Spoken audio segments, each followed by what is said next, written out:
What's up guys, I'm back again today with another watch video, and as you can see this is a Seiko SKX 009 with a Pepsi bezel insert.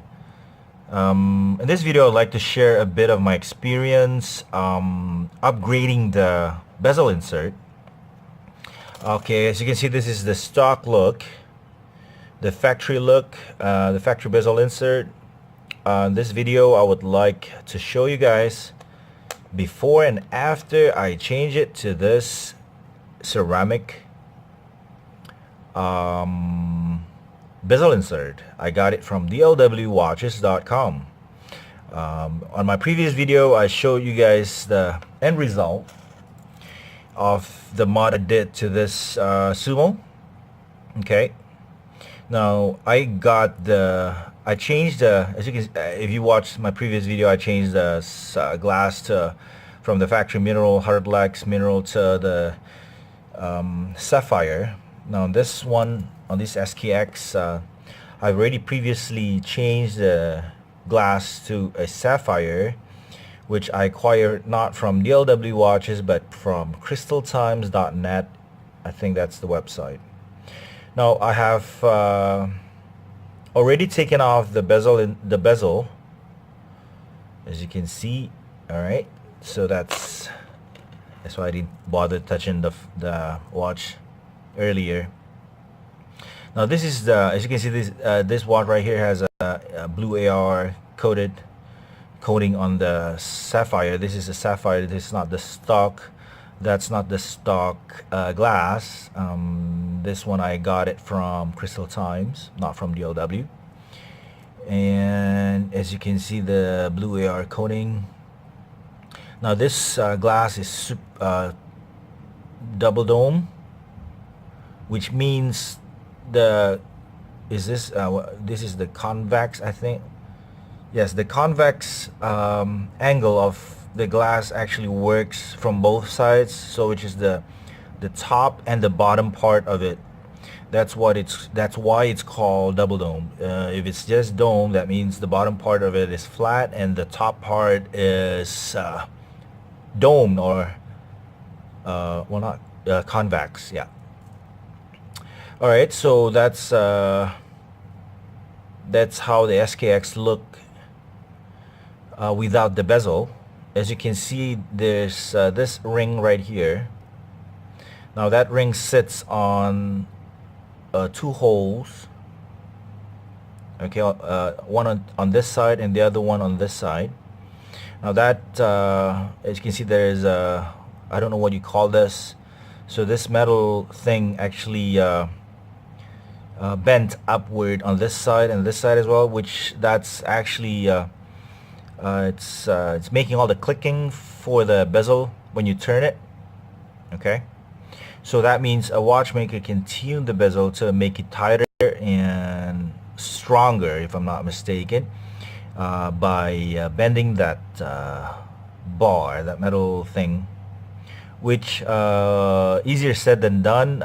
You need actually to fine-tune the bending to make sure the clicking actually clicks properly, I guess. Let me wipe the smudges off the glass. Alright, I'm gonna pause and then I'll go to the next shot, which is with this bezel insert installed. So roughly it's gonna look something like this. Crap, if I can put it, oh, there you go, something like that. Okay, I'll see you guys in a bit. So here is a closer look of the bezel insert on the bezel, the Seiko bezel, a Seiko SKX bezel. Now this bezel insert is the Pepsi, like I said earlier. I'm gonna go ahead and remove this and change it to this bezel insert, the ceramic one. Now I did manage to pry the bezel off the watch earlier. I used a knife and carefully pried it of the watch, which you need to be careful when you do that. There are a lot of videos on YouTube about how to do that, the process, and etc. Now I'm not gonna go cover that. So basically, you just need to be very, very careful and pry the bezel off the watch. Just make sure you don't scratch it. Now, removing this bezel insert, you basically had to use your thumb, I guess, or something else, just to push it out of the because it's all stick with the glue. It's all stuck there with I don't know what Seiko use. Pardon my fingernails, guys. All right, I'll try to do this off camera and show you guys the aftermath. All right. All right, so here's the bezel insert after removing the the bezel after removing the bezel insert, which I've done a crappy job. Now obviously I'm not a watchmaker. This is something that I'd like to experiment myself.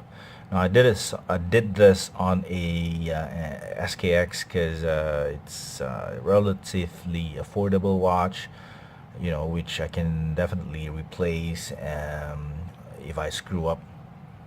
Now this is the bezel insert. Now I made some mistakes, which obviously you guys should not do that after watching this video. Now I mentioned previously, I pry it open from this side, which I using this tool. I got a set of cheap watchmaking tool. Now it's one of the tools, this one. I just pry it open, but apparently I was doing it a bit too much, and it bent the bezel, the factory bezel insert.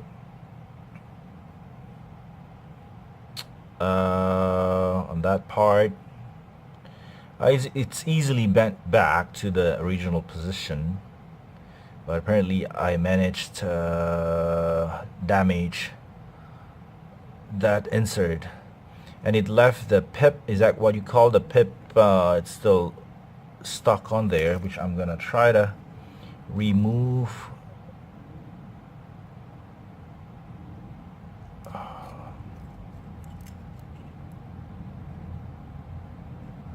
It's a bit hard doing this on camera. So there you go. So basically that Seiko used a double tape of some sort. Oh, it fell off somewhere. I'm gonna have to go look for it later on.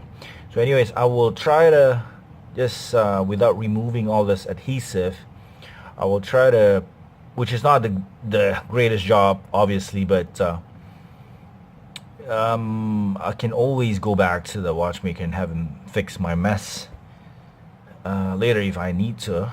But here's something that I really like to experiment and do by myself. I'll try to clean this up and then come back later.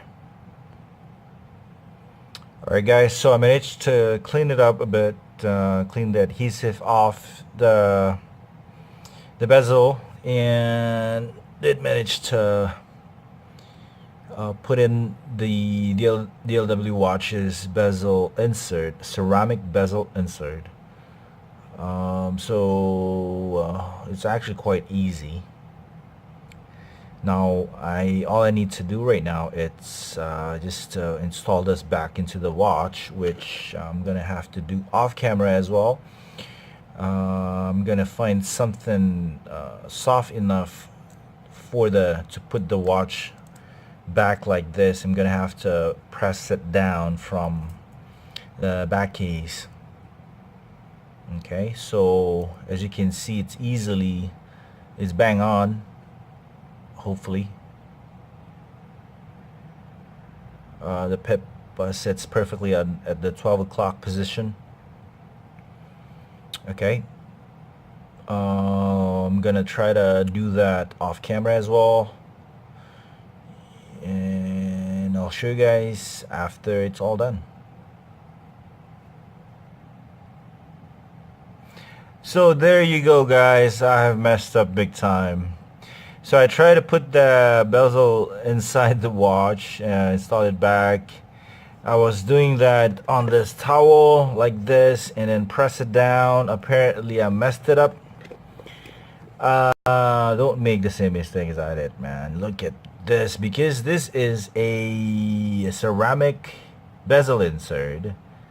Now obviously it's very scratch resistant, but at the same time it's very brittle. I broke it. Check that out. Bummer, man. So I'm gonna have to order one more from DLW watches. So disappointing, man. But like I said, this is a relatively affordable watch, and it's the bezel insert actually cost me about 45 Singapore dollars, I think. So I'll try to order one more and have this, and next time I'll get the watchmaker install it for me instead. Alright guys, so that's a video watch and learn, I guess, not to to learn from my mistake and not do the same one. So if you wanna well, I think I need to explain the reason. I think it's because this, as you can see, the bezel insert actually have a angle to it, so it's not flat like the original one. If you compare this one to the Seiko ones, Seiko ones is flat. Now this one have a slight curve to it to accommodate the angle of the bezel, the dome sapphire. If it's done correctly, it actually look really nice. Now I have done it incorrectly, so alright guys, so I guess that's about it. I don't have much more space on my camera, so I will so disappointed. Anyways, I'll post the proper installation aftermath, I guess, next time when it's done properly by a proper watchmaker. Alright guys, thank you so much for watching and appreciate the time. Please click the like and subscribe button, and I'll see you guys next time. God bless. Bye bye.